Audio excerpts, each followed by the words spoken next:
Thank you for watching Conscious Consumer Network. The live stream broadcast is free to view. You can pause and rewind live broadcasts to catch up, or view shows at a later date by accessing our free archives of all shows. Check out our broadcast guide to see what's on. You can show your support by donating to our network support fund. Follow us on Facebook and Twitter, or subscribe to the monthly newsletter for updates. We thank you for supporting free and independent media. The mainstream media and international community have largely ignored the atrocities and genocide that is going on in my home country of South Africa. As economic refugees living abroad, we as independent media fight to expose the truth and find solutions for the many suffering and impoverished people still stuck in South Africa. This is Stop South African Genocide, hosted by Mel V and Karen Smith, live on CCN. Good evening, everybody. My name is Mel V, coming to you live from Conscious Consumer Network headquarters here in Portugal. It is great, as always, to be with you again for this newly scheduled broadcast of Stop South African Genocide, which is going out at 6 p.m. GMT today. And the reason why we have scheduled in an extra show this week is because there's been so much going on behind the scenes that we felt it necessary to bring this information to you as quickly as possible. So before I carry on, I just want to welcome my amazing and gracious co-host, Karen Smith. Thank you for joining us. And of course, thank you very much to our guests for joining us, Gerhardt Koch and I beg your pardon, I've forgotten. Gordon. It's great to be with you. Thank you so much for your time this evening, and we obviously, there's been so much happening with everything that's been going on behind the scenes with regards to secession, and we've been seeing a lot of different views from different people, a lot of animosity from people actually involved in it, and a lot of people who are actually trying to stop it from happening. So we look forward to speaking to both of you this evening to discover what your views are, representing two opposing or two different ends of this secession that are actually coming together in unity. So Karen, I'm going to let you jump in here quickly, and please fire away any questions.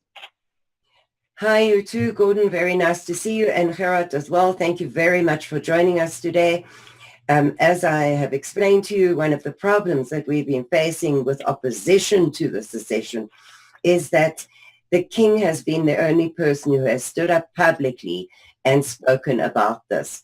And we felt that it was very necessary for the Boer nation and the Anglo nation and the colored nation to stand up and express their views on it, whether for or against.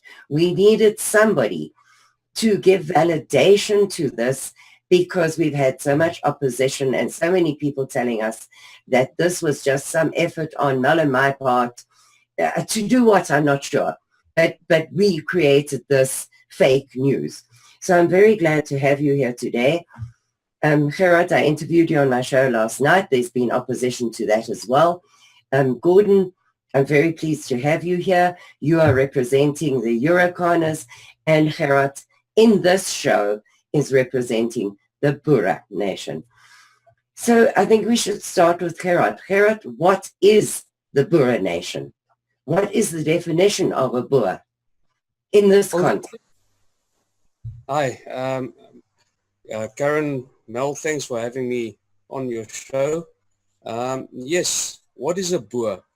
A Boer is basically a settler from Europe, mostly Germanic, okay, and they settled here with the Dutch Verenigde Indische Company, the VOC, in 1652. Jan van Riebeeck came here, and any case, so in that time there was already oppression. Okay, first of all, the Boers fled here to escape from the church prosecution from Europe, and being staunch believers in God, the father of Abraham, Isaac, and Jacob, they decided to settle in the southern tip of Africa, and they set up their bases here and things, and obviously the British followed There was a huge fight and oppression. The Khoisan was the first people we met on the southern tip of Africa. And obviously with the English following us here, there was a lot of more oppression. So the Boers in the Groot Track, or the Big Track, they moved north. And at the Fish River in eastern Transvaal, that's where they encountered the Xhosa for the first time. But the hardships didn't stop there. The people moved further north, and there they met nomads that moved down from the north, the Zulus and the Xhosa, and basically that's where the war started. So the Boers are basically people that settled in the southern tip of Africa since 1652, religious people. They work the land. They're actually loving people that just wants to be left alone. I've never heard of one instance where the Boer nation has actually started a fight or caused a war or got involved in a war first. We've never been antagonizers. We've always been the people that retaliate. Now, we are currently not a huge nation. We reckon there's about 4 million whites in South Africa, but not all the whites are Boers or Boer at heart. Now, the definition of a Boer is not necessarily somebody that has moved here in the 1652s or have relatives or a family tree going that far back. I mean, my grandparents, great-grandparents came here during the Second World War, and I was born here. So that is what a Boer is. It's somebody that was born in South Africa, feels that he's part of something and somebody that wants to tend, feed, and nurture. With basically what I'm trying to say is we try to build something, not break it down. We don't want to cause a war. We don't want to cause any strife. We basically want to live in peace and harmony and just have a piece of land that we can tend, grow, nurture. A lot of Boers live in towns, but they have sympathy for white farmers being murdered. So that's what we call something that's Boer at heart. It's like you, Karen, you are sitting there in the States and you care. And that's what it's about for us. It's people that care about what happens to the people at the southern tip, or basically all white people that's got the same tendency to nurture and to feed and grow and basically feed a nation. And with these farm murders, I know during our interview, we were having a discussion about the Black Monday show sympathy. Since that interview, we've had, I think it's either 7 or 10 farm murders last night alone. So it's definitely escalating in retaliation. And that's exactly what we suspected was going to happen. Anything we do as a nation, we get oppressed and we get downtrodden more and more. And the longer we wait for something, it's just going to happen more and more. So that's why we as a Boer nation feel that it's important that we support this secession, because looking at what Kuba has said in his secession document that he signed and that I witnessed as well. I didn't sign any documentation.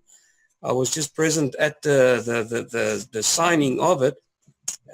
We fully agree with that.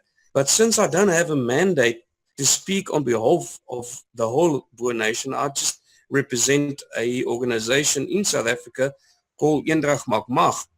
And that is what's been happening in South Africa, because you've got so many Boers, and each one with a different belief, or let's say some believe in Jesus Christ and some believe in Yeshua, some believe in Yahuwah, Yahweh.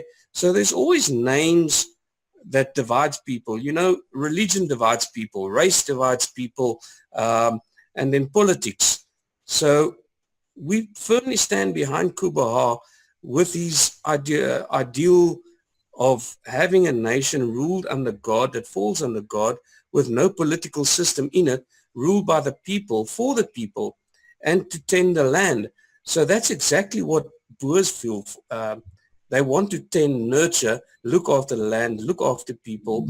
And that, you know, there's so much, how can I say, controversy about Boers. You know, I hear many reports of the black people saying that Boers aren't looking after their people on farms and they mistreat them. But I grew up on a farm, and like I've explained to you, those people on the farm, they could come to my grandparents for anything, medicine, food, yes, even alcohol. But the fact of the matter is that they got tended, they got looked after, and they were happy. I never had an incident where people were mistreated on our farm. Yes, myself as a young Boer, we were mischievous, so we played a lot of pranks, and we got up to mischief, you know, but we've never ever maliciously harmed someone just for the hell of it, you know. And seeing the trend of what's happening in South Africa currently with the farm murders, it's out and out vicious. The way they rape our kids, our wives, how they murder my fellow brothers, the way they burn us, the way they throw us in hot water, burn us with irons. I don't want to go into all the horrific details, but if you've seen the photographs, a lot of people say that's all blown out of proportion. It's not. If you've seen the police files and the police documentation that's out there, it's all a systematic genocide currently going on. And that's what we, and don't get me wrong, we're not afraid. Okay. There is a systematic genocide going on, and there's a threat of a mass genocide coming. And it's not just a mass genocide of Boers. They can't differentiate between a Boer, a Eurokaner, or anything. It's a white person. You see, so as we generalize and we say black people, it's because of the skin color.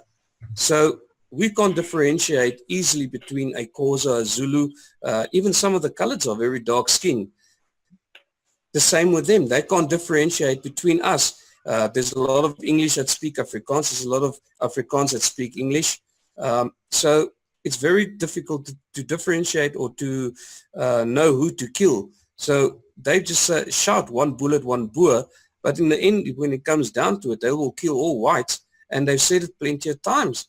I mean, if I can quote Julius Malema, where he said it's not Uhuru yet, but we are arriving there. Now, if people don't understand what Uhuru is, it's the night of the long knives. It's a mass genocide where they're actually threatening to go out and kill whites. And yeah, so that's about that for me as a Boer. Okay, great. Thank you. I'll get back to you in a moment. Gordon, there is contention about the word Eurokaner. Because such a word didn't exist until we invented it. So could you give us your viewpoint on what a Eurokaner is? Hi, Carmel. Thanks for having me here. I think it's important to carry on with Gerhardt's definition of terms and things like that. Now, a Eurokaner is essentially an English-speaking white South African. Now, with coming back to what Gerhardt said about the Afrikaner Boer nation being mainly Germanic in descent and Dutch, and that your English-speaking white South Africans are a melting pot of everything. You know, you've got your English, you've got your Scottish, you've got your Portuguese, your Greeks, your Italians, your, you know, everybody else in the mix. And it basically, Eurokaner defines an English-speaking white South African. By no means we are British at all, okay? Some of us are not even remotely British, Scottish, Italian ancestry on my part. But, you know, so with those definitions, and I agree wholeheartedly with what Gerhardt says, you know, when it comes to the whole black-white issue, it's not a case of, you know, he's white but he's English so he's okay, or he's Afrikaans and he's white and he's not okay. It's a case of you white, end of discussion. You know, and there's, unfortunately, on our side of the fence, there's also a lot of people that feel that way about the blacks, the Indians, and the coloreds, where if they are seen to be as dark-skinned, they're evil. You know, now those sort of people on both sides of the fence need to stay in their own little camps. The whole thing with this secession is basically bringing the unity of everybody back together again, to make everybody understand that this isn't going to work unless everybody's equally represented. You can't have minorities running around, individual minorities claiming this, claiming that, claiming the next thing, because it's not going to work. But if you put all of those minorities together and they stand up in one common voice and say, listen, this is what we want.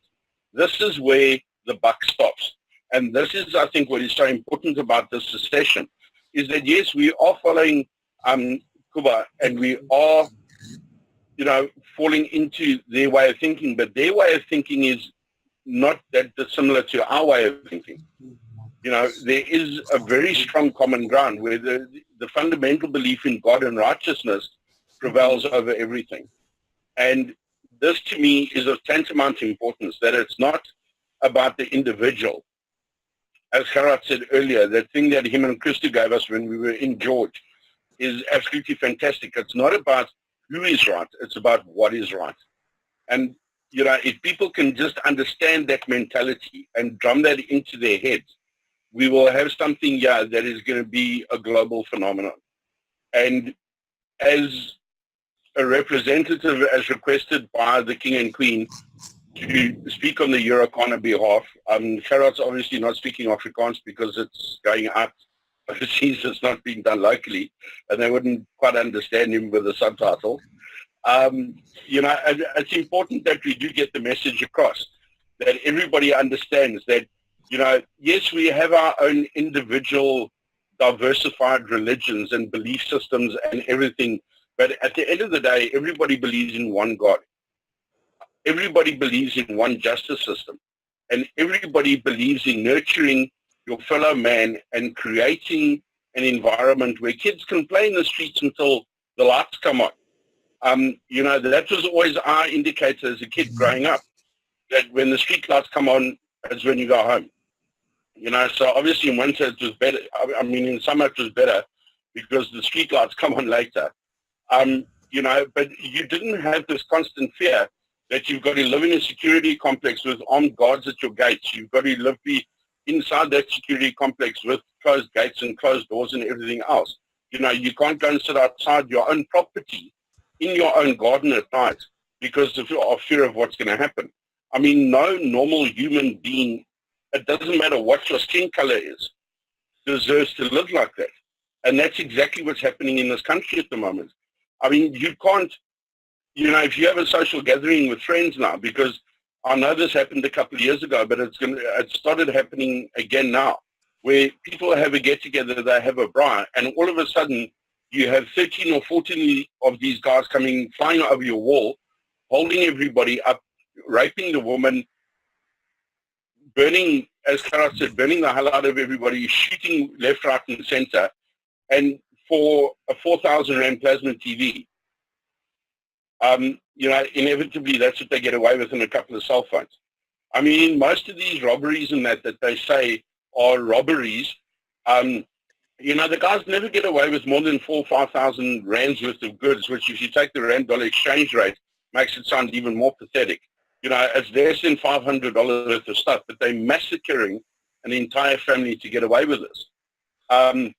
You know, and this is the sort of thing that needs to come to an end, because being in South Africa for 47 odd years, I've seen people's temperaments on both sides of the fences. I mean, an uncle and aunt of mine had a farm in the Eastern Cape that I used to spend every available school holiday that I could go on, I was on. You know, I unfortunately being born in 1970, grew up in the hospital of the apartheid system, and I didn't even know what it was until I was in high school.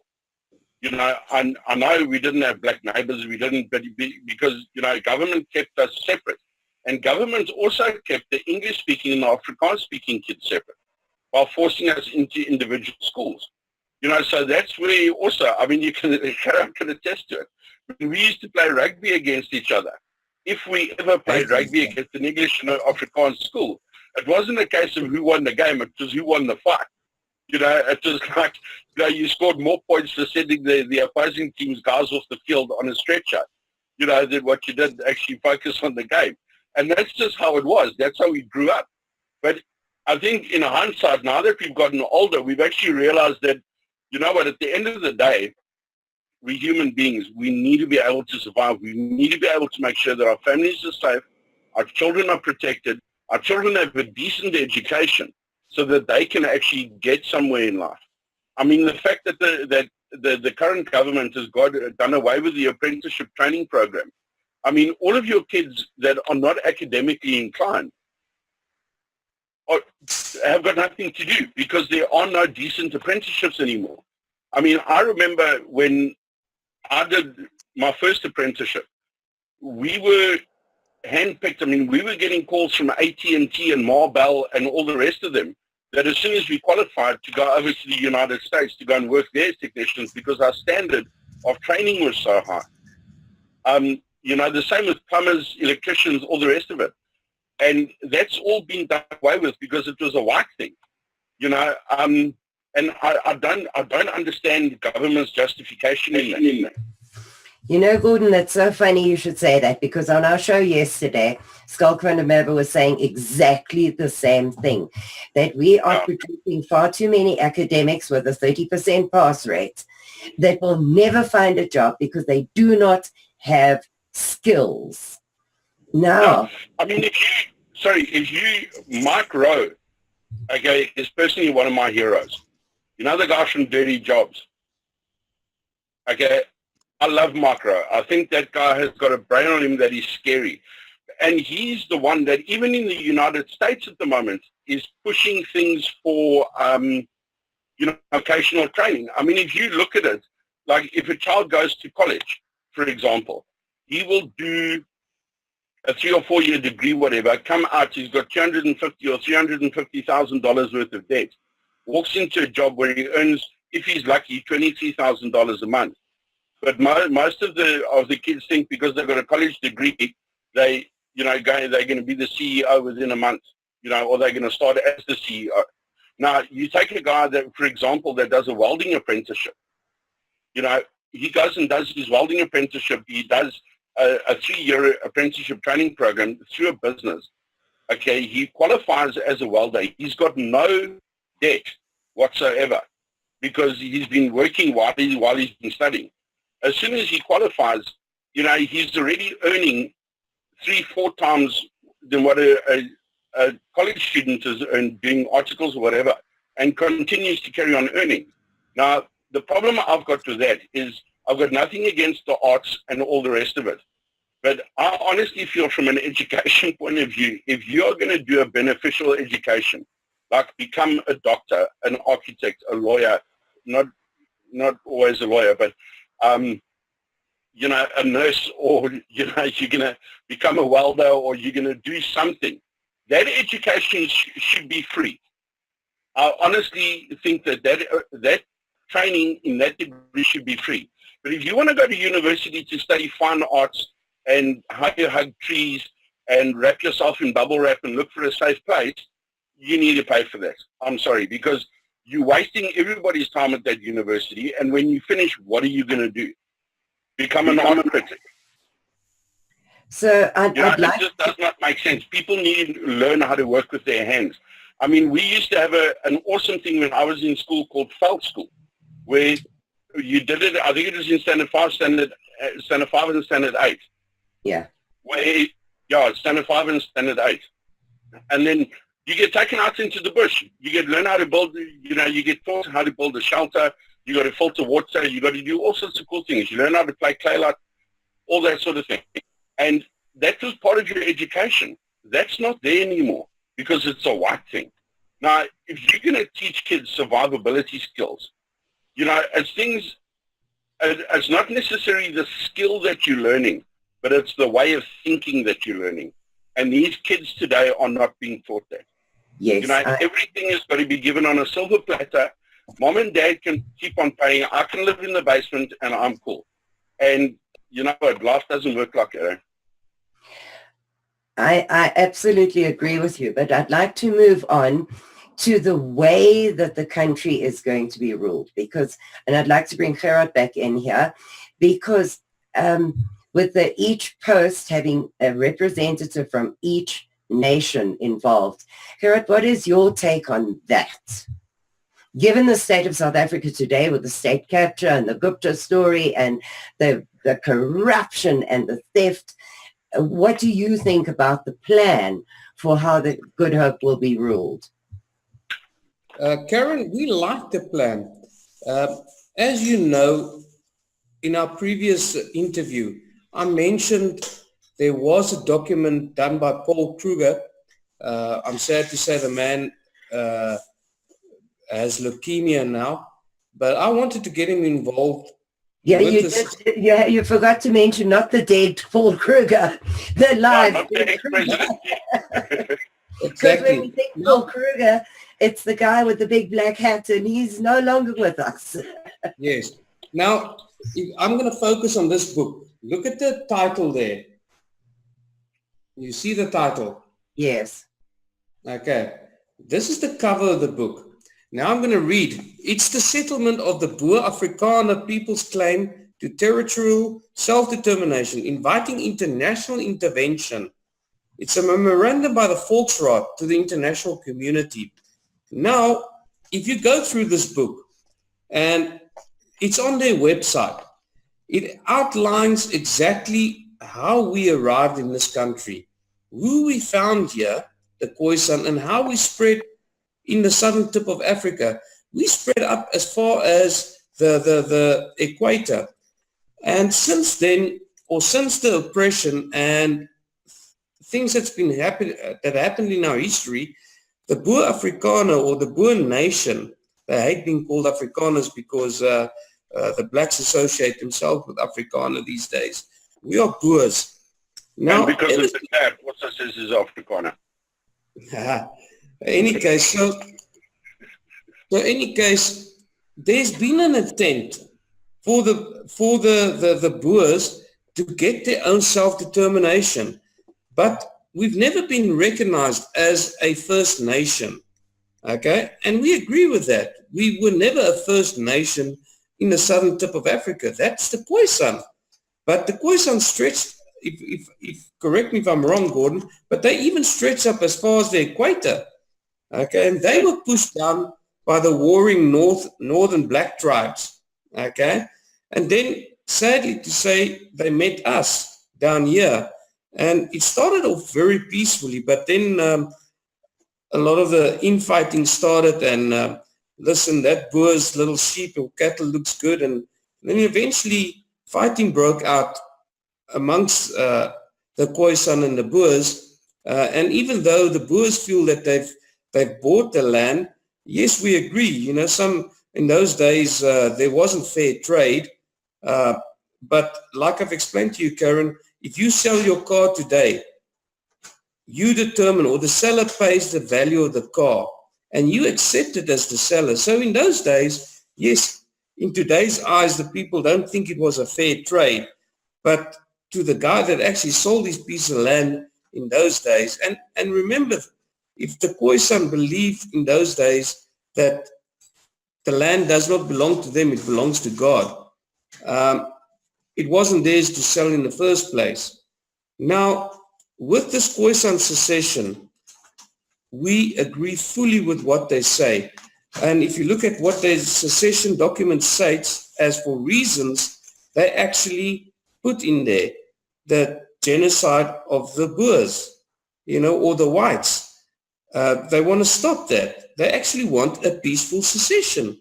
And what's wrong with doing something that you believe in that you feel you've got every right. They tried a land claim, and that was rejected.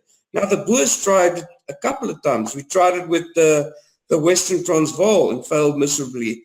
We tried it recently. I think they had until the 31st of May 2017, which is our Republic Day, to respond. And I mean, we turned to everybody, even the international community. Now, along here comes the Khoisan with King Kuba, and he says exactly on his secession document what we wanted in the first place. Now, unfortunately, there's no specific region set out for the Boers in that, but at least this whole good hope will be safe for the Boers to do what they really want to do and have a passion for, and that is to farm, nurture, cultivate, and to love their animals. You know, not that we are sheep shaggers, we just love our animals. You know, we feel that God gave us the ability to raise and nurture and feed a nation, and we just want to cultivate that. And not all Boers become farmers. As Gordon said, we're great at working with our hands. We're known for a saying, a boer maak 'n plan. That means a boer makes a plan. It's because we've got an IQ of more than 75. I don't want to say what I'm comparing that to, but in any case, you can look at an average white South African with an IQ of 100 plus. Okay, so that means they've got some bit of brains and they can use it. With other words, they can build and not break down. They like to improve and better themselves. And this is what the secession is offering us. King Kuba is offering the South Africans, the Boers, the Eurokaners, the Khoisan, and the Colored Nation to come and help build the good hope for the good of the land and the people. And if you feel in your heart, you can contribute to building the land and the people and lift them up out of poverty. And that's why he's inviting all of us to help with this. Now, I've spoken to a lot of people just at a meeting this weekend as well, and there's not one individual that will speak for the whole group. But I tell you what, each individual that I've spoken to supports the secession. Okay, there is a couple of oddballs, and those are the ones that can't, how can I say, they are so staunch in their religion that if I call God Yahuwah, they will get upset and say, hey, that's not his name. Where I, as me myself, when somebody uses the term Jesus Christ, which I feel comes from the Roman Catholics, and you know, I saw a video the other day of a mass that they intoned that in a bad way, you know, and I can't live with ending my prayer with Jesus in the name of Jesus Christ, you know. I say in the name of Yeshua. So obviously now the people think you're an Israeli vision or from some sect.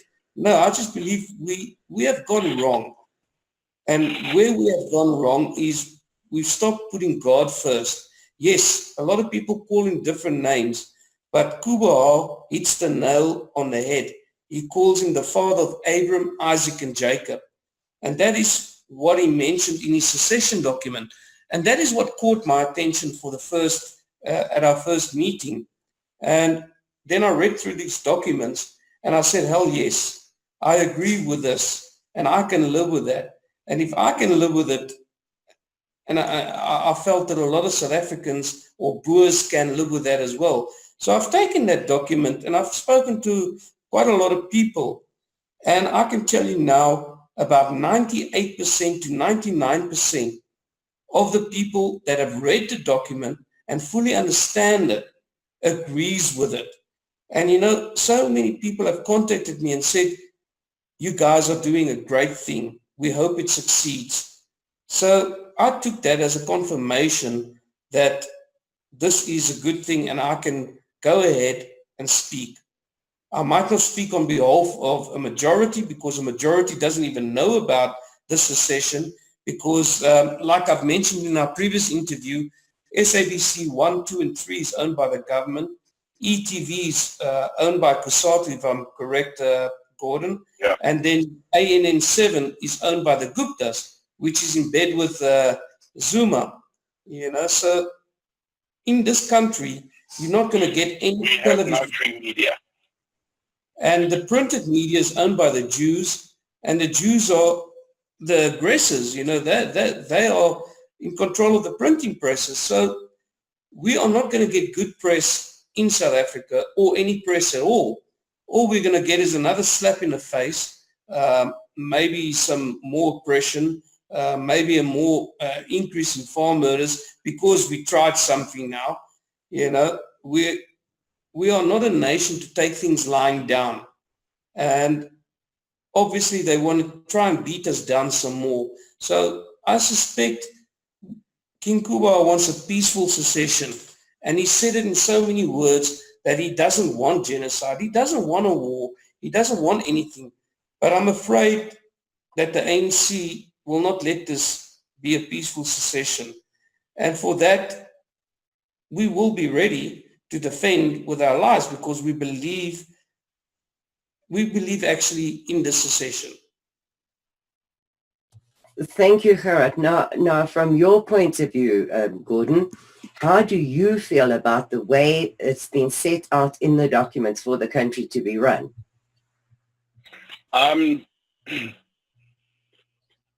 Cuba's document is the one that needs to be focused on here, not the other ones floating around, because there's a lot of disinformation being thrown out there by certain parties about how things are going to work and all the rest of it. And this needs to be nipped in the bud like right now. And I might be inundated with funny phone calls and that and all others, I don't care. The way Cuba has set it out is that each department, so to speak, let's take, for example, agriculture. Each department, like agriculture, will have a representative of the Khoi, there will be a representative of the Coloreds, there will be a representative of the Afrikaner Boervolk, and there will be a representative of the Eurokaner. Now, with having 4 heads of a department, immediately eradicates corruption because one person can not push through his own agenda. When all 4 of those parties agree to something, that then gets taken to the Executive Council, which is a council that also consists of a Khoisan representative, a Colored representative, Afrikaner Boervolk, and the Eurokaner. Okay? Once they've agreed, they then ratify it, pull it apart, send it back for reworking, whatever. If they then agree to it, it then goes to the king and the king's council. They then decide, okay, it's a good idea, it's in benefit of the nation and the people of the nation, let's go ahead with that project or with that change in legislature or whatever. So there is a due diligence process throughout the whole thing. Whereas now, you've got one individual sitting there saying, okay, let's build a power station. I'm making a couple of bob on the side, push it through Parliament, get it done. That is not in the best light of what is good for the nation. I mean, the fishing industry in and around Coburg, for example, down in the Western Cape here, is totally obliterated. I mean, they've caught Chinese fishing trawlers in our marine sanctuaries catching fish.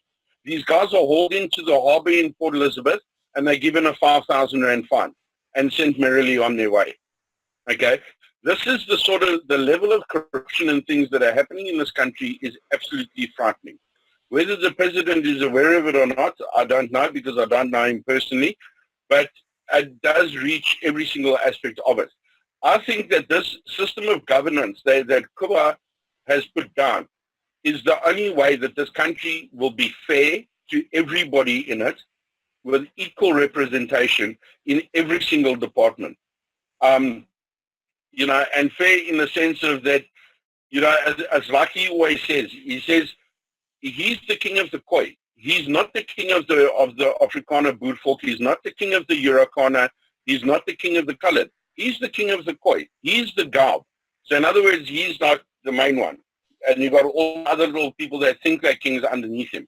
Now, the important thing to realize with that is that we are not serving, and I know particularly Gerhardt can attest to this, is that the I wouldn't say staunch right, because they're not right-wing, they just, your staunch Afrikaner culturalists, for lack of a better word, Gerhardt, are, you know, have this religious rhetoric, and so do I, that you do not bow to a king. There is only one king, and that is God.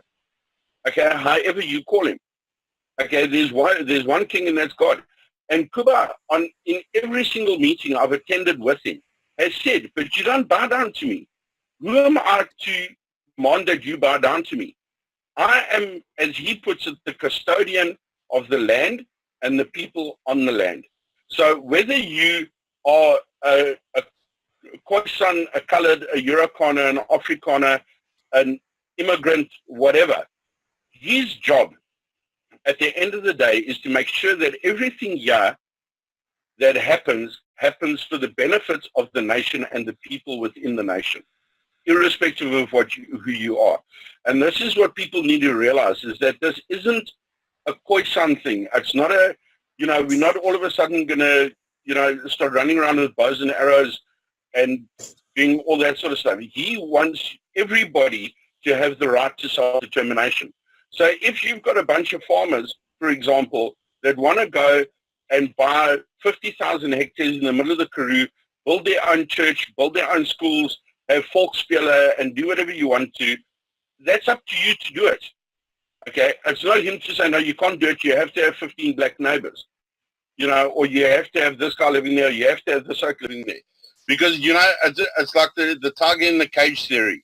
You can have a tiger in a cage and leave the door open and he'll never leave the cage. But as soon as you close the door, he's going to want to leave.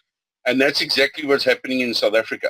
I mean, you guys know, I mean, you too, as expats know as well, the massive brain drain that has happened in this country. I mean, for God's sake, we've got to get doctors from Cuba to fill up our government hospitals.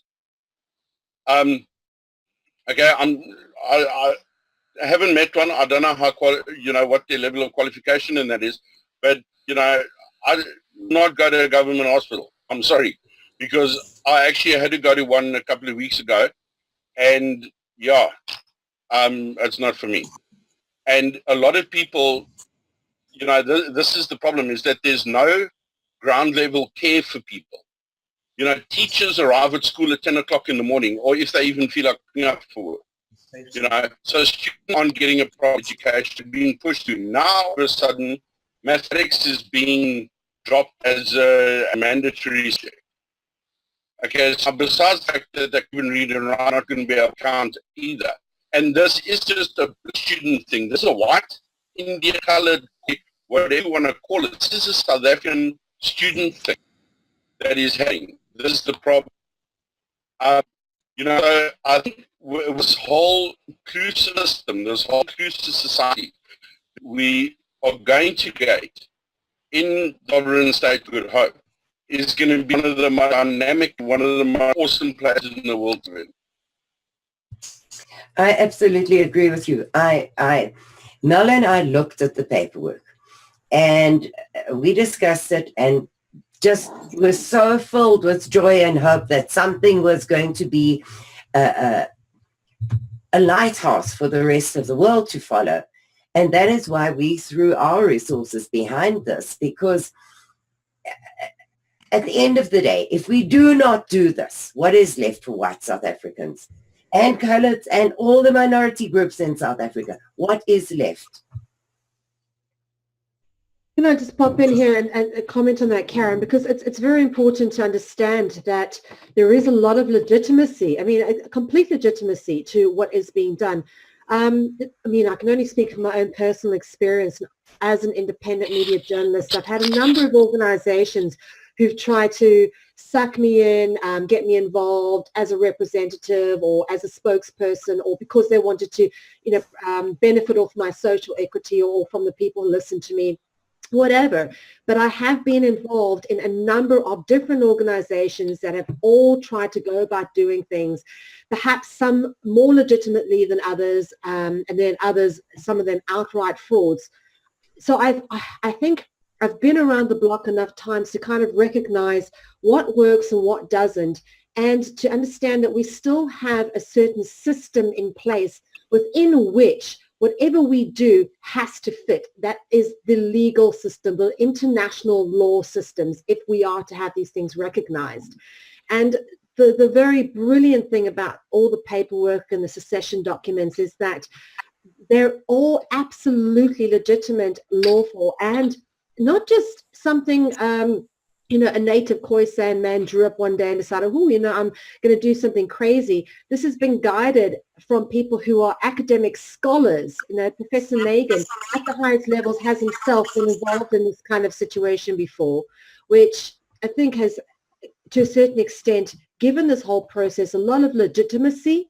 And for those people who are questioning whether this is a legitimate process, it is legitimate, it's lawful, and under international law, United Nations law, African Union law, and policy, everything adds up, everything is in place. It's just a case of getting the final bits into situ so that we can take this to the next level.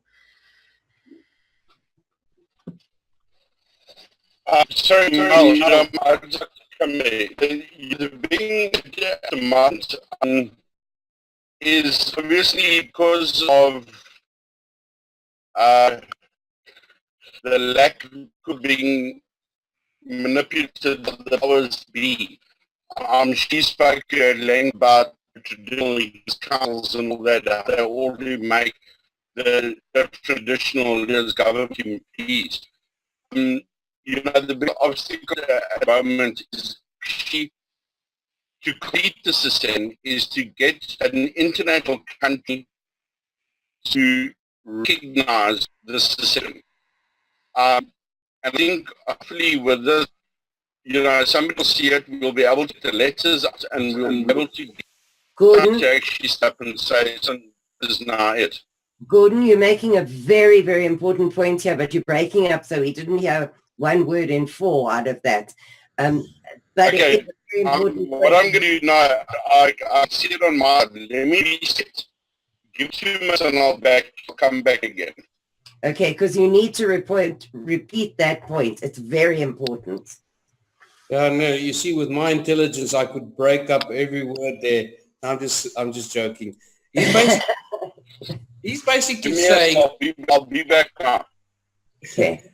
What Gordon is basically saying is that in this whole process, we just need the ability or the funds or somehow get that final document signed or the recognition from one other country, be it a union nation or an African nation, to sign off on this secession.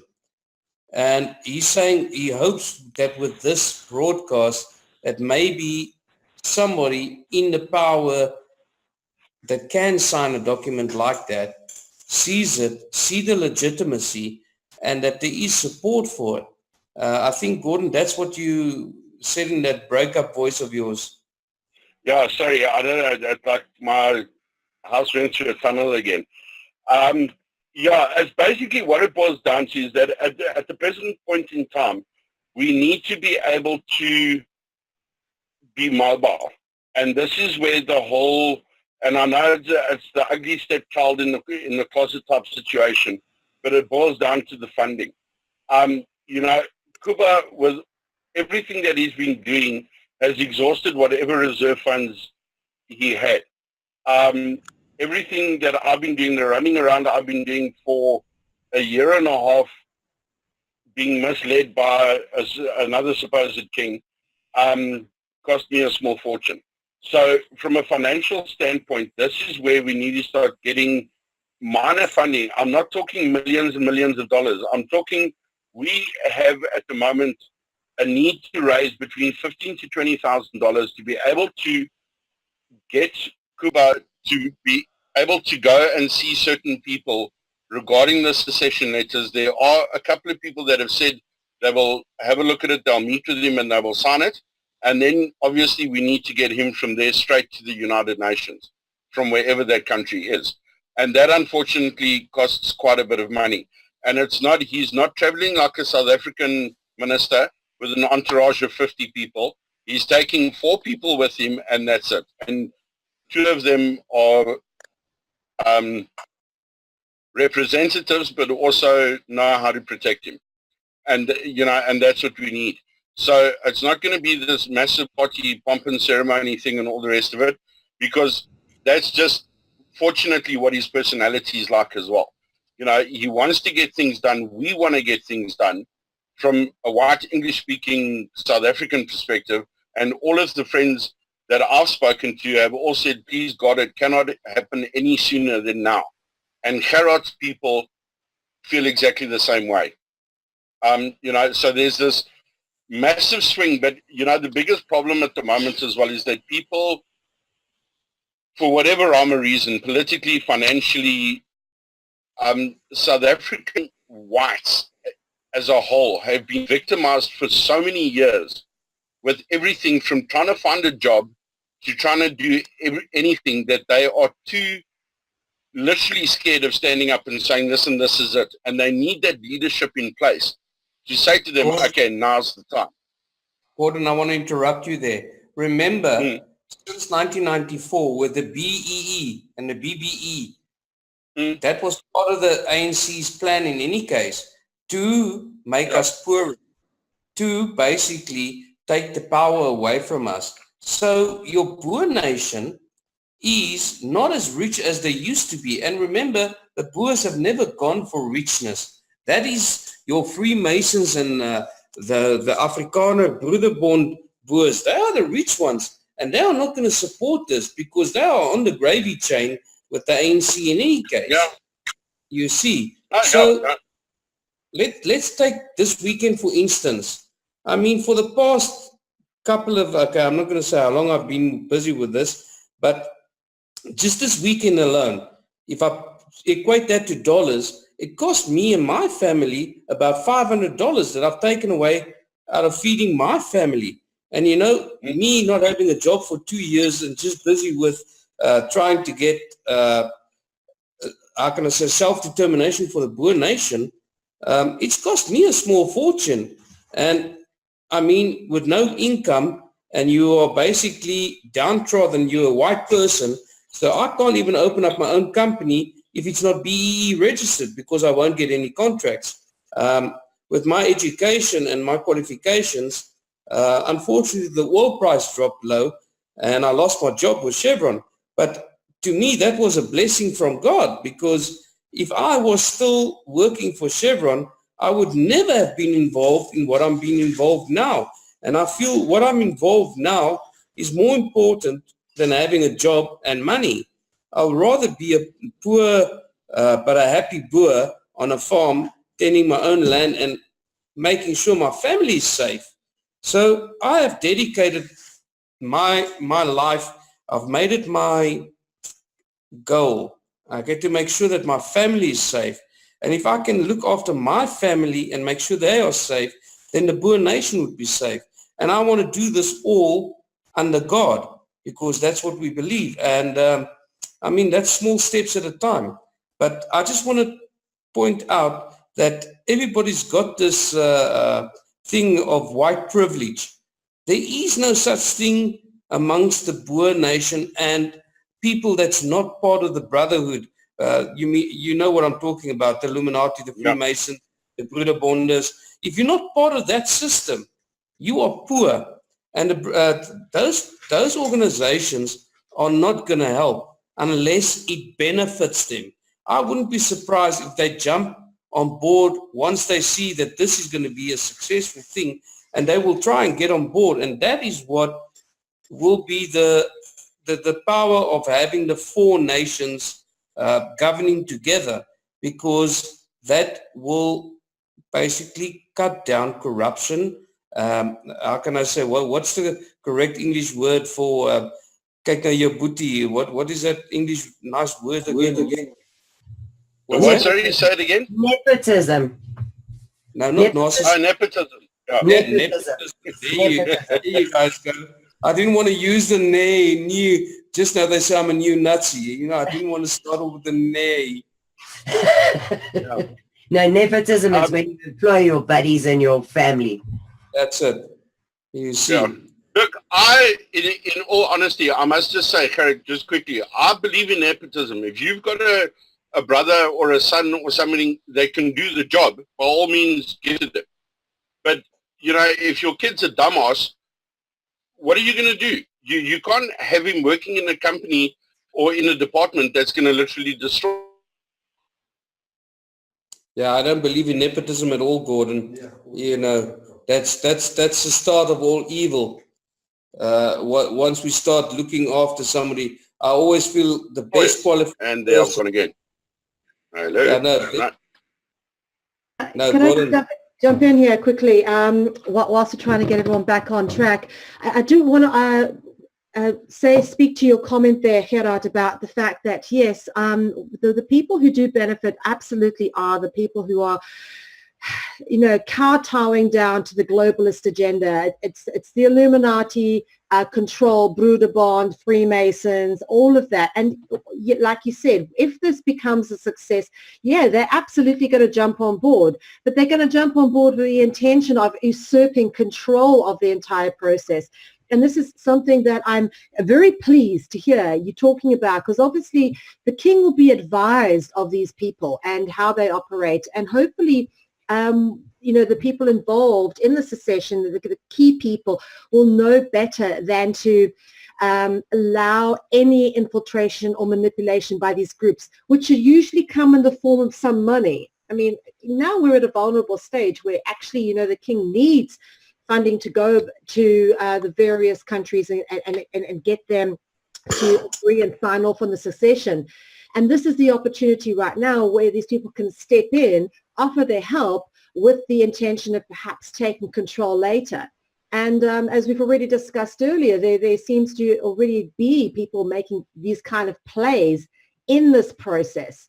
So it's very important that we recognize that there is a lot of manipulation behind the scene. There is definitely, and I'm pleased that you mentioned, yes, the Broederbond, the rich Afrikaners, those who are not suffering are absolutely caught up in the globalist agenda and are playing to that agenda. And if they don't, they'll have everything taken from them. So the only reason they're safe in the South Africa that we're currently looking at is because they're protected from the dark side. That's it, Mel. You've got it as well. Now, notice one thing, the attack that we've had from the Freedom Front Plus, okay, which is a known Broederbond organization.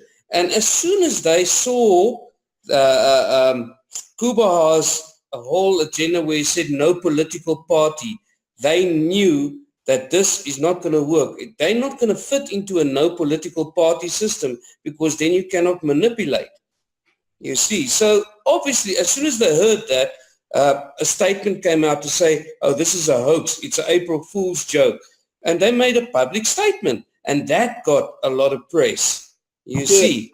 So obviously they've got an agenda. They're afraid of this. If this succeeds, and if it's done right and guarded right and done according to the word, the scriptures, and I feel with a person like Kubaha and with the right people advising him, this can be a very great system for the people, for the land, and it can be the new Ethiopia, or what? The new Garden of Eden, you see. And remember what I've briefly mentioned, Sina van Rensburg, that's part of the prophecies. The southern tip of South Africa is going to become a new haven. It's going to become a Christian nation that the world will respect, love, and look up to. If they give us a chance, this is what can happen. And I mean, it was prophesied, so I believe it is going to happen. If it's going to happen with the secession, we don't know. You know, God's way of working is so mysterious and wonderful, but it's still in his plan. And I tell you what, with his help and everything, this will succeed. Yes, I do want to talk a little bit more about Sinner van Rensburg's prophecies and what we've seen play out so far. If you wouldn't mind just giving a little bit of a brief history on Sinner van Rensburg and some of the prophecies which we've seen come true recently. Okay, now, Sinner van Rensburg, or Oom Nicolaas, as so many people have spoken about it, the Zuidlanders, everybody else, but he was a Boer prophet. Okay, now a Boer prophet that helped the Boers during the Anglo-Boer wars against the British, and so many things, you know.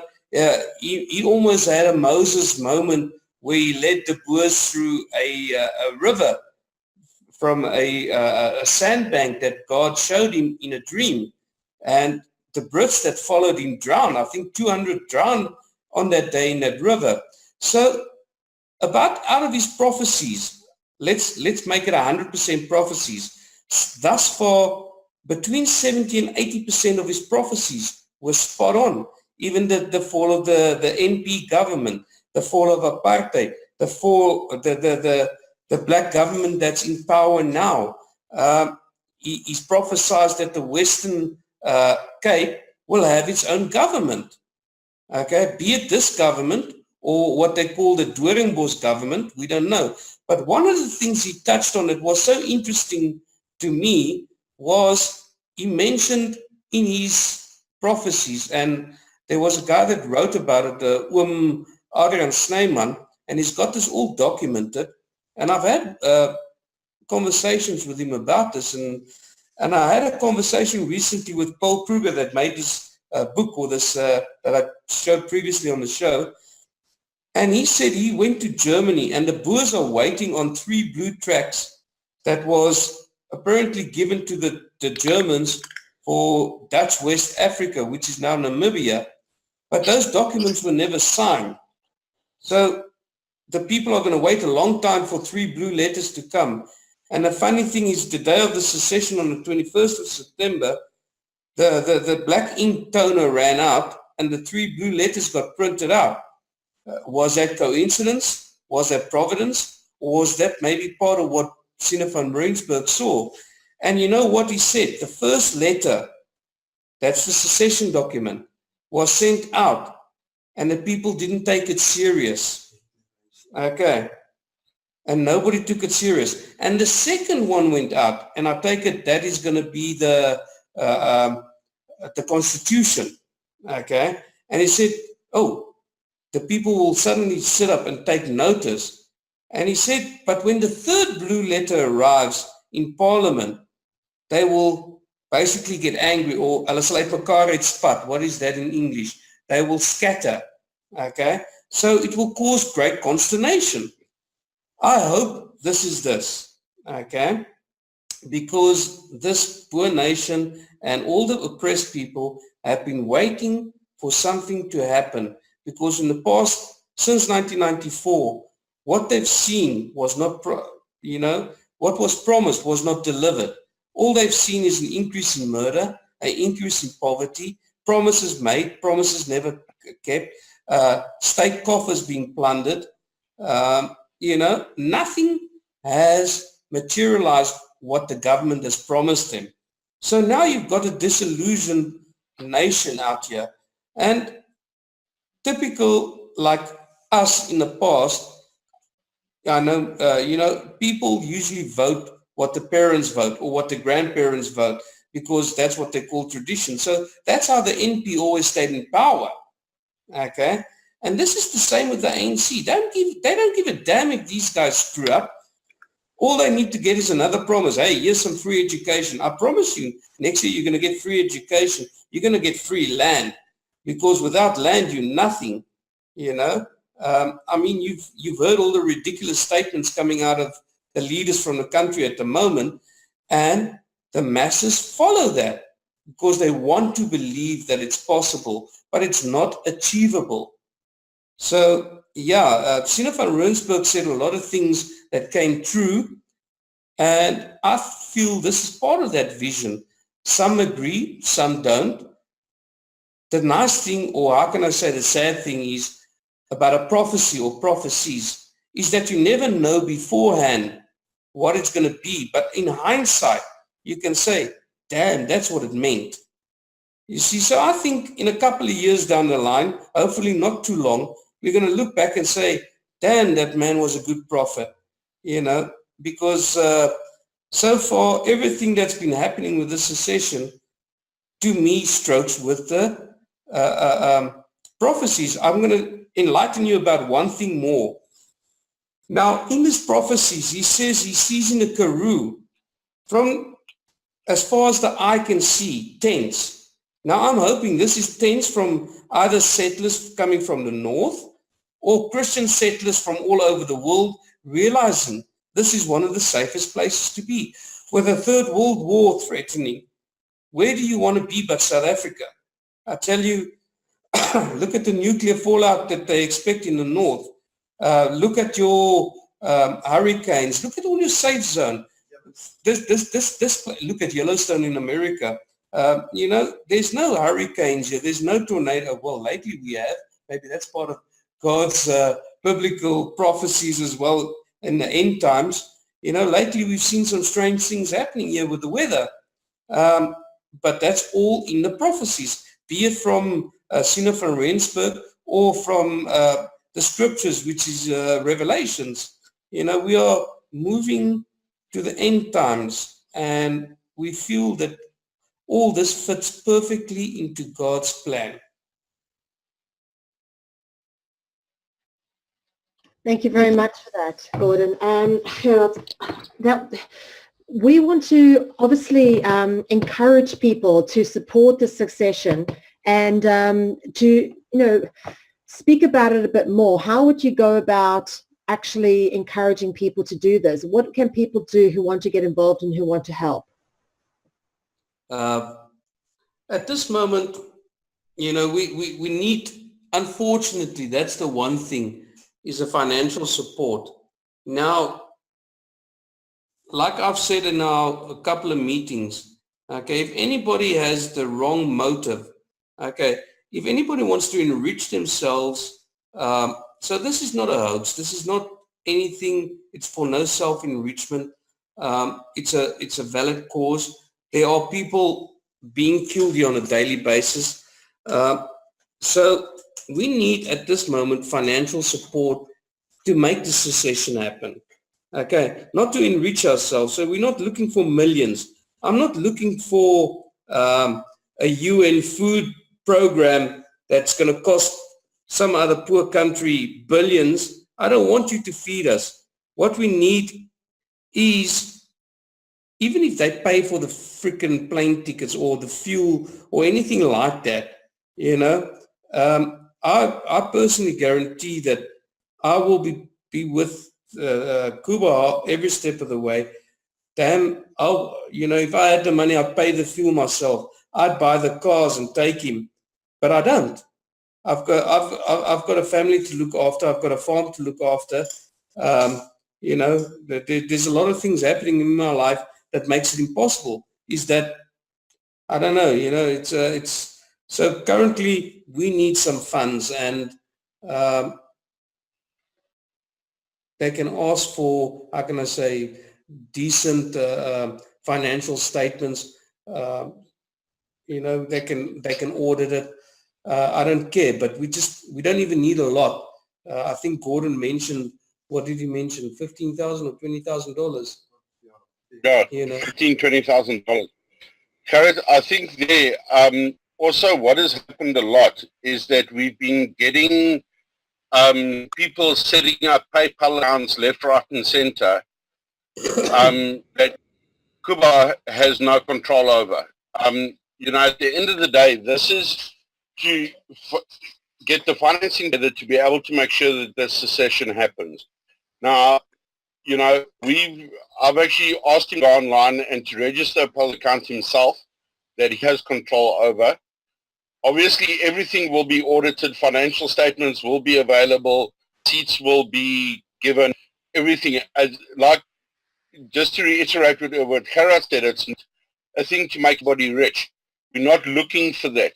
We just need the means to the end. So if we can raise the $15,000 to $20,000, you know, like I said, there will be a full written in. One of our mandate delegates has put up, you know, certain types of artwork and stuff like that are, in my personal opinion, worth a hell of a lot more money than that, as surety in form of like collateral to be able to borrow the money to get done. You know, this is the level of commitment people have at the moment, that they're willing to sacrifice things that they've had for years in order to get this going. And this is where our big crux at the moment is, because like I said, everything is in place that needs to be in place. All we need to do is to be able to travel, to get a letter of recognition from a foreign state, and then to get to the United Nations, which we unfortunately have to do for the rest of the community to see it. I mean, my personal opinion of the United States, I mean, not in the United States, in the UN, is that they left out the rest of the UN thing, because I always say it's unless we benefit, we're not involved.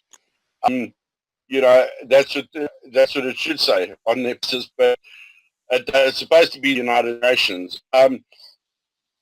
You know, so we've got to follow the legal steps. And then this is what is so important, what people need to realize with this whole system, is that every single step that has been taken, and every single step that will be taken, is according to international law 100% above board. We're not going into this thing with any sort of hidden agenda or shadow governments being formed, or, as somebody put it, have the king gather a pension of 10% of the taxes collected so he can, you know, rise up the Khoisan nation. That sort of thing is not going to happen. But we're all in it to make it work. You know, and people need to know that this is laid out step by step by step, and everything is done. I mean, Professor Nagin, who's a juris consult, you know, a juris consult, basically, for the viewers that don't know what it is, you can Google it, but my perception of it is that if you don't understand the law, you go to this guy, and he says to you, that's what that law means. And that's it. It's not negotiable further. Now, if somebody has got that sort of level of legal qualification, and he is turning around saying nationally and in letter that is written and given out there that this is legal, who the hell is going to turn around and say, but what you're doing is illegal? You can't be doing it. Okay, because it's being done. This is the point. It's being done. Whether they like it or not, whether they're going to keep hacking my Wi-Fi router, that's happened 3 times now during this, you know, it's pathetic at you know, the level of their attempts that they're getting this thing to stop. And it's not going to work. And that is also why the government has gone after anybody involved in this from a legal point of view, because we've done nothing illegal. Everything we've done has been legal and been above board. Okay, the guys that are paranoid and worried about they're going to go to jail for treason, they are the idiots that have been drafting documents and putting stuff out on the internet that is basically bordering on trying to develop a coup. Okay, and Harry, you know who I'm talking about here. You know, their bullshit documentation that they've been submitting and everything else like that.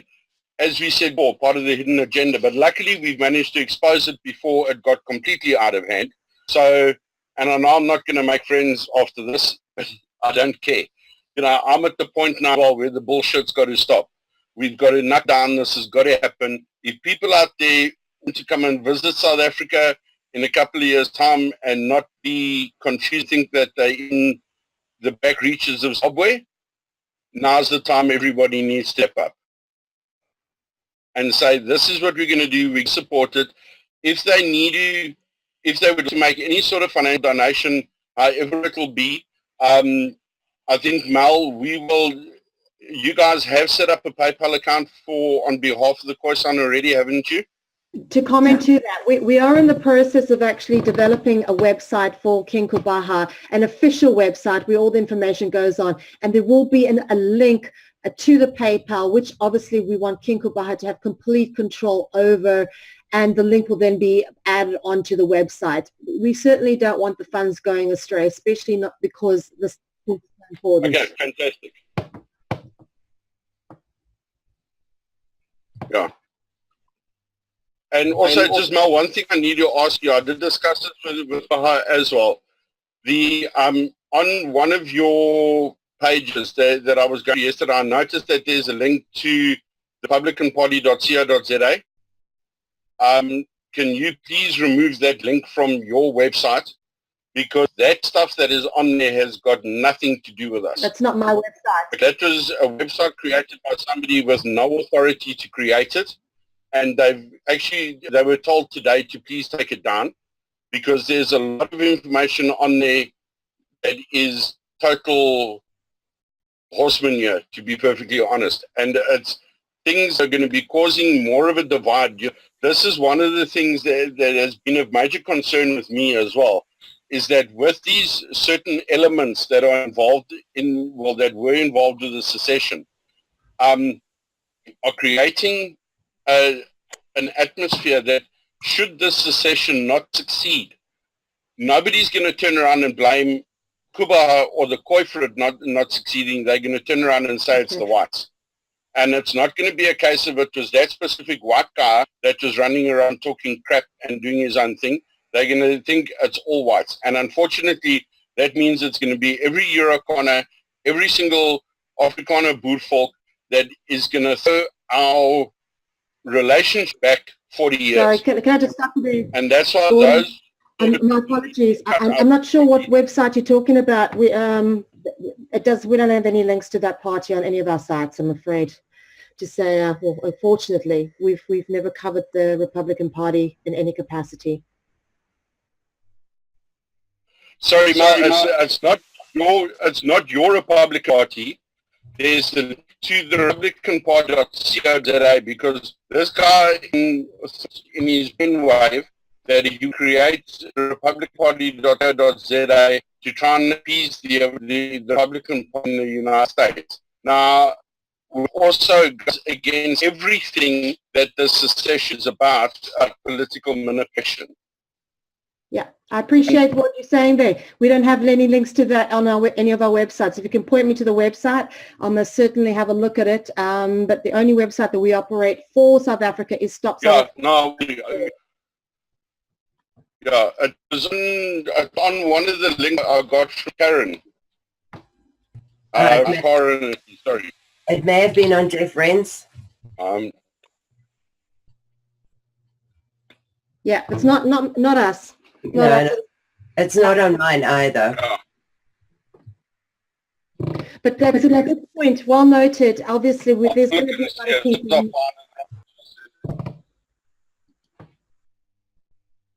Sorry, Gordon, carry on. I'm breaking up again. Now, there's another thing I want to touch on tonight. There is so much rich cultural heritage left in South Africa, and it's all part of the Khoi San heritage and culture. And there's so many. Gordon, you touched on something about the whites being blamed, but you've met this friend of mine, and you know what he's been doing. And previously tonight we spoke about the skull.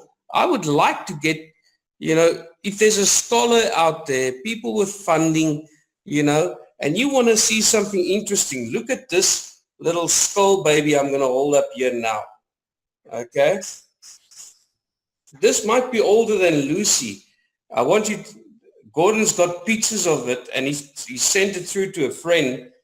But we've been looking at this and been wondering, what the hell? Might this be older than Lucy? Things like that. If there's people out there and they seriously consider funding this project, there is so much rich heritage that we can explore, cultivate, and protect for the Khoi San. And I mean, like Chris said, we've got some of the best caves, that we've been protecting that can tell us about climate change and things like that. We are surprised that people haven't came forth with funding before. I mean, there's universities, there's people that would die for the opportunity to explore what we've been looking after. And that's part of what we were doing, protecting culture and heritage so it doesn't get plundered by the masses, so Absolutely, Gerhardt. I totally agree. I'm one of those people who would love funding to go and explore. I mean, I don't know if you know the work that I've done on the Khoisan and the Kalahari region, which was done about 6 months before this whole secession took place. I made a documentary film called Secrets of the Kalahari. And I would love the funding to actually come out there and properly film and document the finds and what this all means, because I've categorically proven the existence of the oldest and largest ancient advanced culture to have existed. And when I say an advanced culture, I mean some culture that's not hunter, gatherer, nomad, but actually engage in agriculture, are settled and engage in ritualized behavior. That is technically what defines people from being, primitive as opposed to being somewhat advanced and civilized. And we've got it there in the Kalahari, provable data. And from the University of Oslo in Norway, Professor Sheila Coulson, a friend of mine, has actually given me the data and given us an interview, and is one of the people who were on the archaeological dig at Sedilo Hills, where they discovered some of this data. But no one has provided funding or come forward to further explore this. And I'm also like you. I'm like, why not? This is possibly the greatest find in human history, to identify the oldest and largest advanced civilization to have existed. And that's probably a pre-Diluvian civilization. This civilization existed before what is known in the Bible as the Great Flood.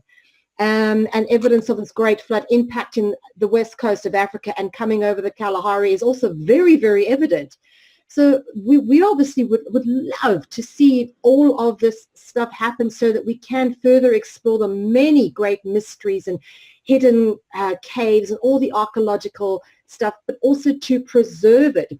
Because the area that I'm looking at actually spans across 4 different countries. And I've been to UNESCO to ask them, how do we go about preserving this very important archaeological discovery over 70,000 years old? And they were like, well, it's over 4 different countries. You'd need to go to each different country and get them to agree to preserve that particular patch, because the area we're looking at is actually the size of the state of Arizona, smack in the center of the Kalahari, going across Namibia, Zimbabwe, South Africa, and Botswana. But as of yet, no one's actually logged onto or fundamentally conscientized just how important this discovery is and why we should be looking at exploring it further, if not potentially looking at what's been done in the past and how we can ourselves utilize what was done in the past to, at the very least, end world hunger. Because we've identified a patch of land that was used as agriculture and that had the potential to feed up to 6 billion people. That's in the center of the Kalahari. That could end world hunger. This is why this secession is so important to us, because, we are in a culture in South Africa where they plunder, where they destroy, and they just want to repossess without, they don't care. So the secession is so important for us because this is Khoisan heritage. And if ever they want to do this land reform or land claim with no compensation, this is going to be heritage lost by the Khoisan, never, ever to be regained again. Okay?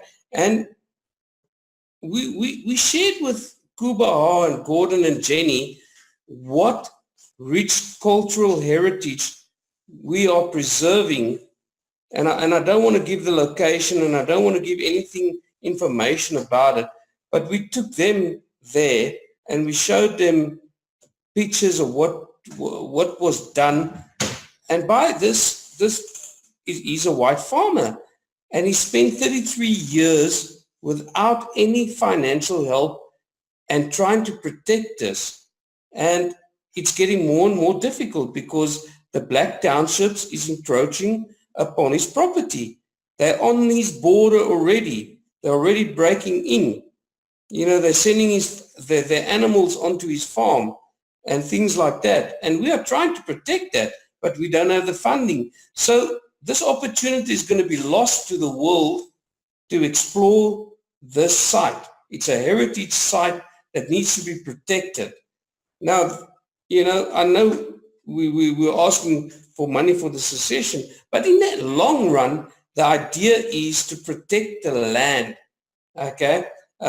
Geez, I wish I could share with you, Mel, the caves that's here with the reports from an Arizona university about these caves. It's deemed the most important caves in the southern hemisphere, okay, for climate change. Now we want to, with the secession, we want to protect heritage like that, because that's what Kuba says, he is the custodian.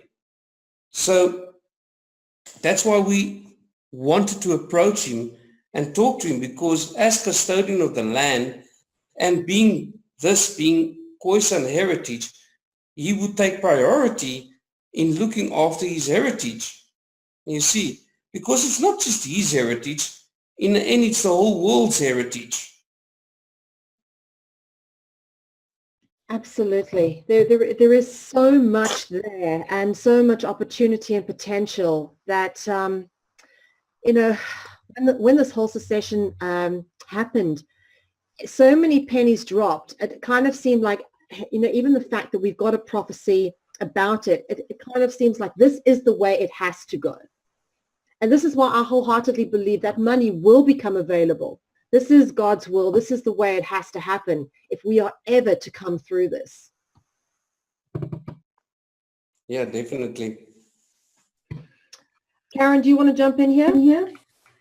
Mel, I think I've asked everything that I needed to ask. I just want to, after the way forward, after we get the letter and we get UN recognition, the other thing that people are resisting is, how do they walk away from their farm, say in Limpopo province? Do they just lock the door and go to the Western Cape, and then what?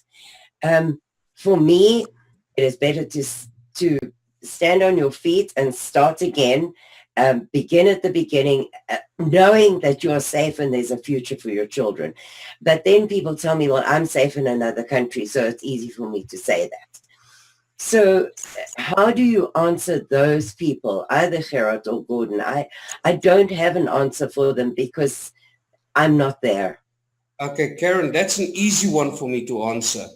Okay, let's take the Good Hope on the one side.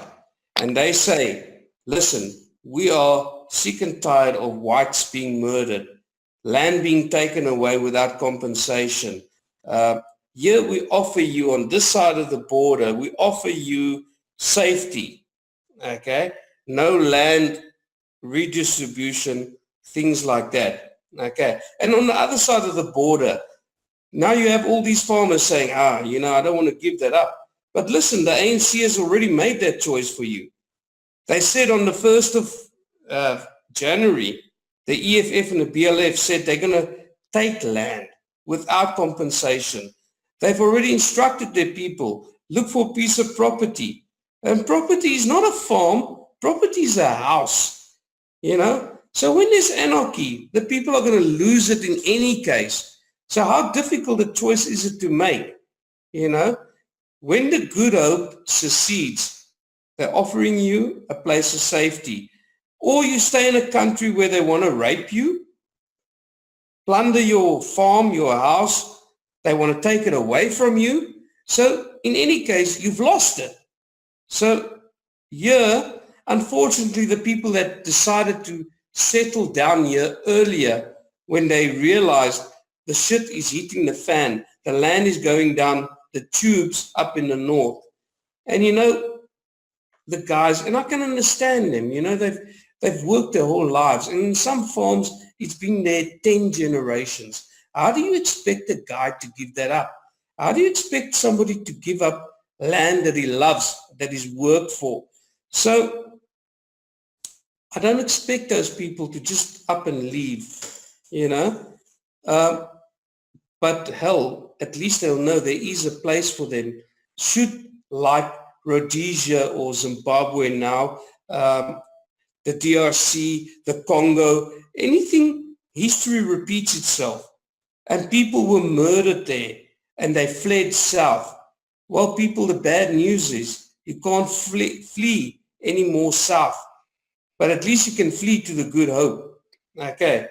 We are trying to set up another safety zone. Or like we say in Afrikaans, decoupling. Okay, so that means with the Northern Cape, Western Cape, and the Eastern Cape seceding, at least the guys will know, hey, listen, there's still a ray of hope somewhere else. Gordon, you were trying to say something? Did we lose him? I think we may have lost Gordon. Yes, he's a big boy. Difficult to lose him. I think, okay, he lost himself. We didn't lose him. Gerhardt, I agree with you, and I have used that same thing. You know, it's better to die on your feet fighting for something you believe in than to be raped to death in your bed because you're white. But then again, I'm not there. I'm not boots on the ground. So people always turn that back on me. And yes, it's easy for me to sit here in Texas and say, oh, well, I would fight for it. I'm not there. I'm not doing the fighting. I'm not the one being murdered.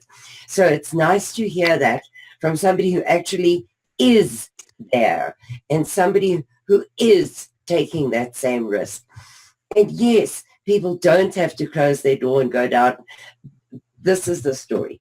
I'm going to have to leave my family's 300-year farm in the north and go there with an uncertain future and bow down to the Khoi King.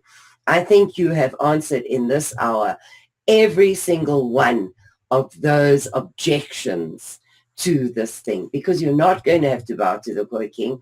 And no, you don't have to leave. Nobody's got a gun to your head to say leave, but they do have a gun to your head if you stay.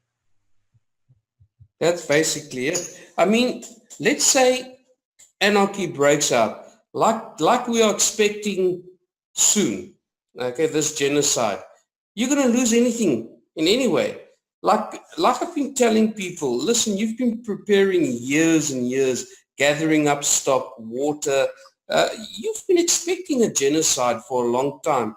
So what's the difference? Do you actually want to wait for them to break down your door, pull you out of bed, or do you actually want to make a move right now? Because some other time you're going to have to make a move.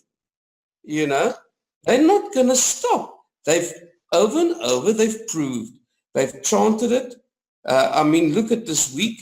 We protest over the murders, and what do? They increase the murder rate, you know, and then they put it out and they say, oh, murder is murder. It doesn't matter if it's white or black. I agree with that. But it's funny that if you look at 5% of 50 million, it doesn't make him a big dent. But take 5% of a nation that's only 100,000, 200, 300, 400, 500,000, that's a big dent. You understand? And if you look at the statistics, look how it's ramped up. I mean, in the past, 5 to 7 years, it's a steady increase of about 25% a year. You know, at that rate, we won't be any more Boers feeding these people. But don't worry, Zuma said, you don't need farmers. You can just go to Checkers or Pick and Pay and just go buy off the shelf. Yeah, go buy your food. Go buy your meat at Checkers because they don't harm animals, for as farmers do. Exactly. What did he say? People don't need jobs. They need food on the table. Yes. Yeah. So somebody's just going to give them food. They don't have to work for that food. Yeah. Gerhardt, just a couple of points. I would just like to add there, with that whole disorder thing with people having to move and all the rest of it, you know, if you look internationally at what's happened in places like Bosnia, what happened in Rwanda with the Hutus and the Tutsis and everything else, you know, people had to move. You know, that is also one of your greatest freedoms in the sovereign state of Good Hope, is your freedom of choice. So if you want to come down here, by all means, come down here, join the sovereign states of Good Hope. As long as you behave yourself, you'll be fine. But, you know, nobody's saying to you, pack up your farm and leave if you don't want to. It's not a forced resettlement of whites or coloreds or Khoi or anybody for that matter. It's just that this is what your option is. And it is the only tangible option that makes sense because of what is going to happen. The writing's on the wall. Everybody's seen it. We've seen, I mean, the statistics, if you look at just in South Africa's history, I mean, since 1994, there have been over 380,000 people murdered in this country. Okay, that's in 27 years. Hold on, Gerhardt, let me finish, please. Since 1948 up until 1994, with the supposed oppressive regime and all the rest of it, there weren't even 50,000 people killed. But yet in the last 27, over 380,000 people have been killed, and people seem to think that that's okay.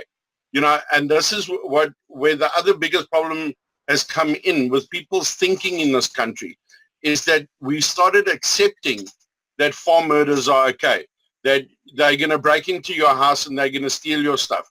If your wife or your kids leave to go to school or go to the shop to do whatever, you don't know if you're going to see them again. You know, it's worse than being married to a policeman because you don't know if that cop by the end of the shift is going to come home. And this is what's happening with a lot of and it's not just the whites that are thinking this. You know, the colors are thinking this. A lot of blacks that I've spoken to are thinking this, you know, that are sick and tired of this hatred that's going on in this country. And it's, you know, to a degree, yes, fine, fair enough. Apartheid was a cuck system. Nobody, you know, a lot of people didn't agree with it and everything else that went along with it. But, you know, sorry, I dropped off there. You go. You know, there I am. You know, how much longer do you have to be responsible for the sins of your father, you know, so to speak? And, you know, as like I say to Gerhardt as a joke, but, you know, it's easy to make a joke of it now, but in all honesty, it's the God-sworn truth. I mean, me as an English-speaking white South African, doing an apprenticeship in a government department that was predominantly run by Boers, well, Afrikaners, so to speak, is we were always shanked for promotion because we were English. We were seen as the Roinek. You know, then, you know, come along liberation and all the rest of it. We think, oh, like things are going to change. Now we get shafted just because we're white. You know, so we've been nailed twice.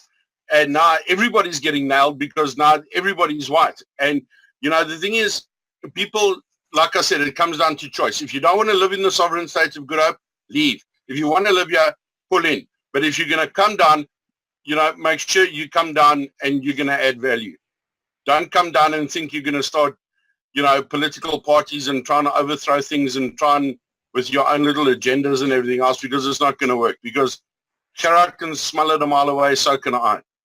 And, you know, so can a lot of people that are there. And, you know, one of my favorite expressions in the whole world is there's nobody more dangerous than somebody that overestimates their own intelligence.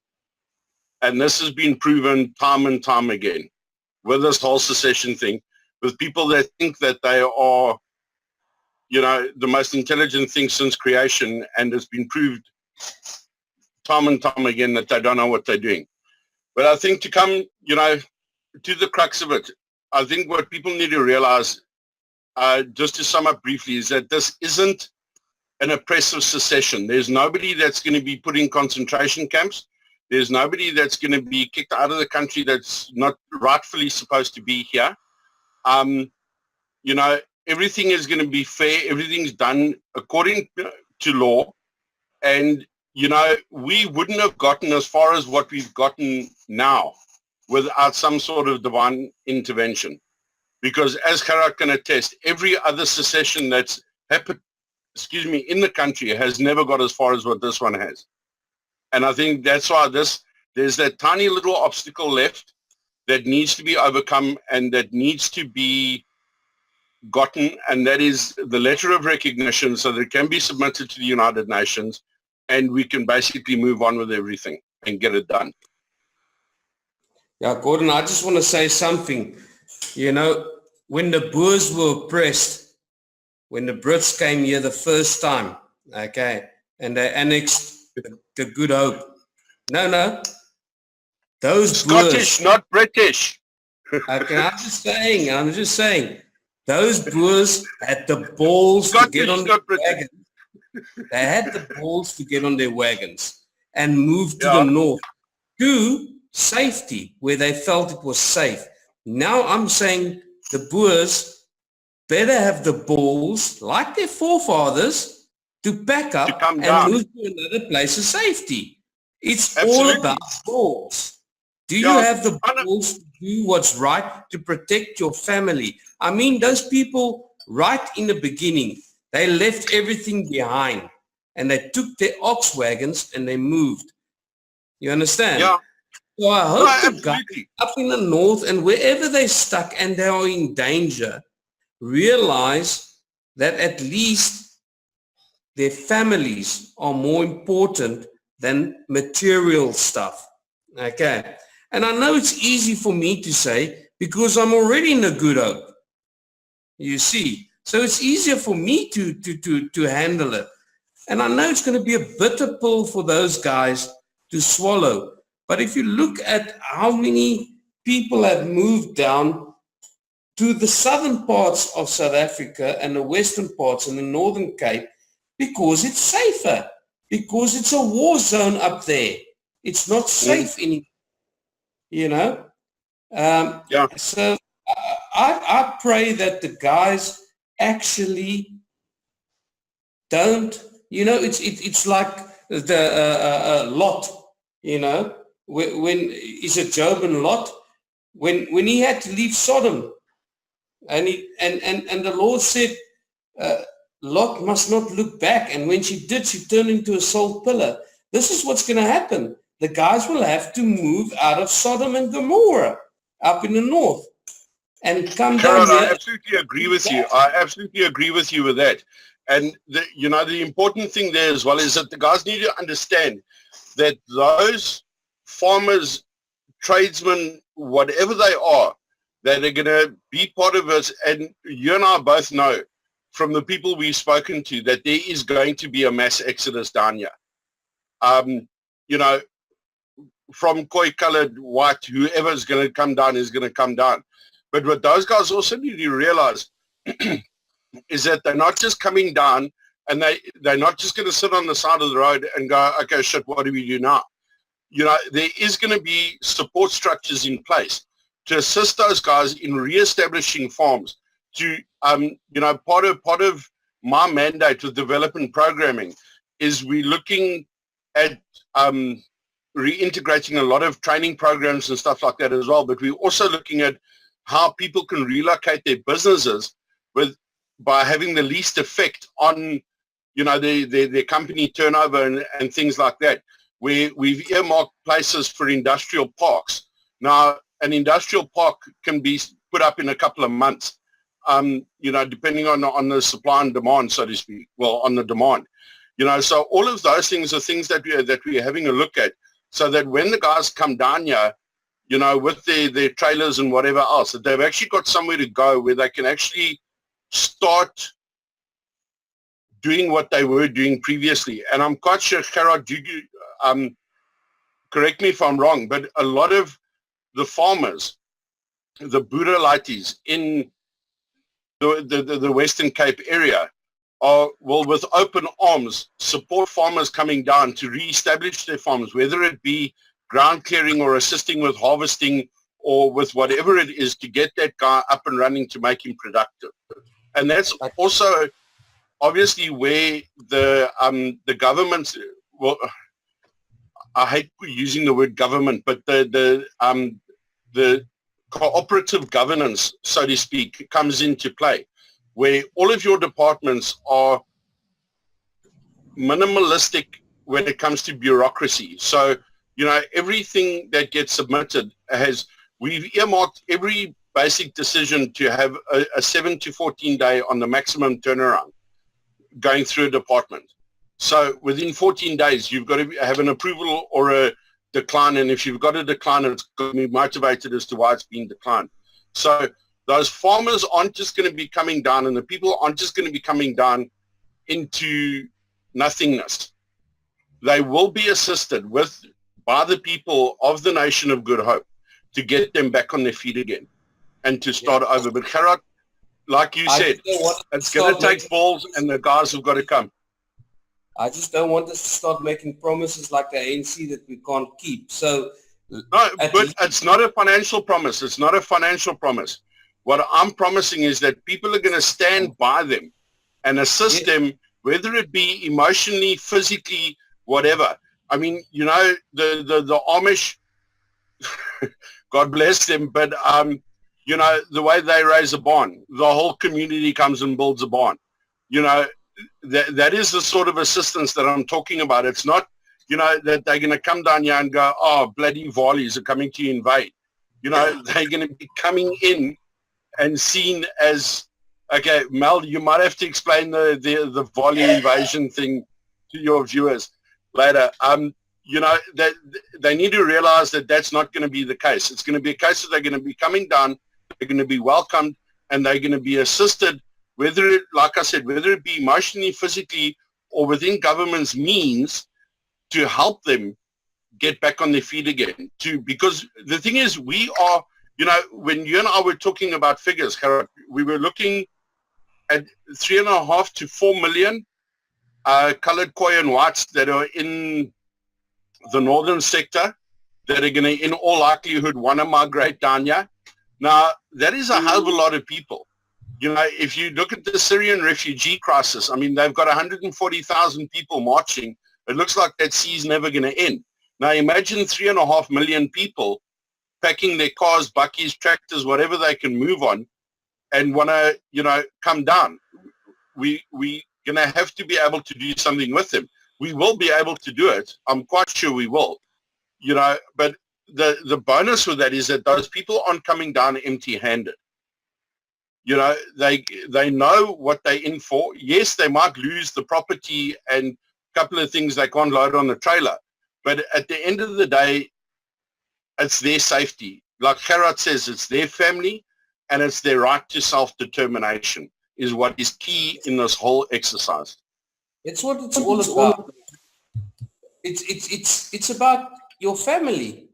I mean, if I can move my family to a place of safety and start over with nothing, I'd be happy, because at least I know they're safe.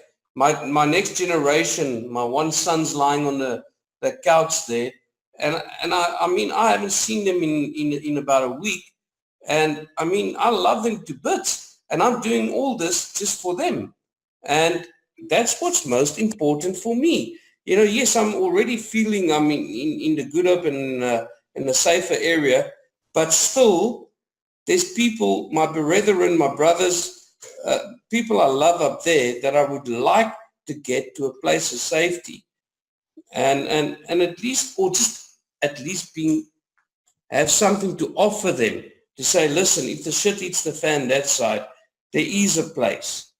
Just come down, you know. I know, and I don't expect everybody to jump on their ox wagons and start up the horses and move down here on the first day, you know. But I'm sure once they see the secession, they've seen the documents are signed, they've seen everything is going on, there will be a huge support of epic proportions.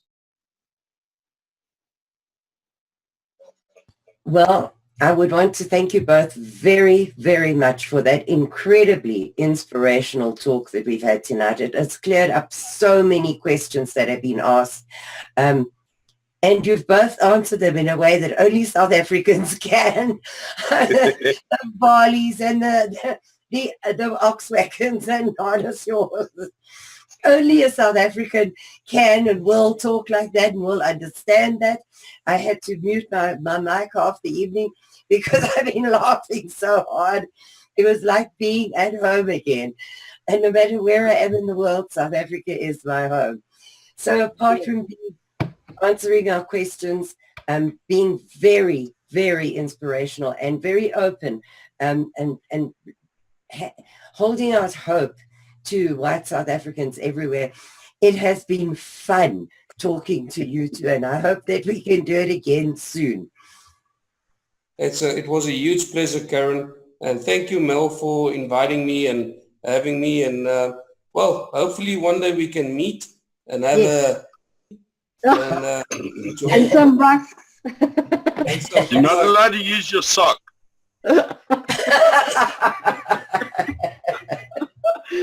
Yes, thank you to you both, Gordon and Gerhardt. It's been an absolute pleasure to speak to you. And we'll definitely, whether it be behind the scenes or on air, we'll talk again because there's a lot to discuss and a lot of planning that goes forward into creating a new nation that's free and sovereign and that is geared towards a peaceful, sustainable, fair, just nation. And it takes a lot of different people to create that, but ultimately the true beauty of what we all want is that we all actually really want the same thing. We all want to be free. We all want to be happy, and we're all sick of the nonsense, the genocide, the suffering.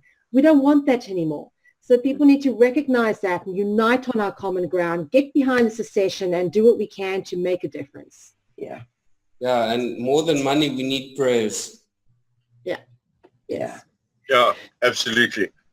Mel, Corin, thank you very much for that. It was, I'm just glad we could actually dispel some of the myths, part with some of the, for lack of a better word, bullshit that's out there, and actually get down to the brass tacks of it. And yeah, look forward to seeing you guys back home again soon. And yeah, good luck with all of it. Yes. I look forward to coming home one day. Let me tell you, I think I've been homesick for the last 17 years. Yeah, me too. Me too. All right. Thank you very much, gentlemen. It's been an absolute pleasure. Karen, as always, my esteemed co-host. You are amazing and do such a great job. And we love working with you. And we'll have you both back on Stop South African Genocide live on CCN at some stage. But for now, we're going to sign off and thank every viewer who has tuned in. Please, guys, get behind this cause. We really believe in it and believe that this is just one step in the right direction for the rest of the world to follow on. So for everybody's watching internationally, it's not just about South Africa. This is about you too. And that's it for us tonight, guys. We'll speak to you again. Take care. See you soon. Good night. Thanks a lot. Cheers. Bye-bye. If we want to change the world, we must first change the media. Mainstream media exists for the purposes of indoctrination and manipulation of public perception. The world of free and independent media is growing, and with the upsurge in information now available in the public domain, it has never been easier to access free and independent media. The exploration of this information resulted in an experimental project which would provide a fully supported space for researchers, whistleblowers, and seekers of all kinds to express themselves and educate the world. On the 1st of January 2015, Conscious Consumer Network was launched to the world. Nobody thought we would make it this far, but CCN is the longest running free and independent media network of its kind. CCN is a unique collaboration of hearts and souls, bringing you information from different perspectives to educate and inform. Since we started CCN, we have had only one desire, the pursuit of a free, fair, just, sustainable world, and this has not changed. Having overcome many challenges over the last 2 years, CCN is here to stay, and we've got great things lined up for 2017. Help keep CCN on the air by supporting the 2017 Network Support Fund.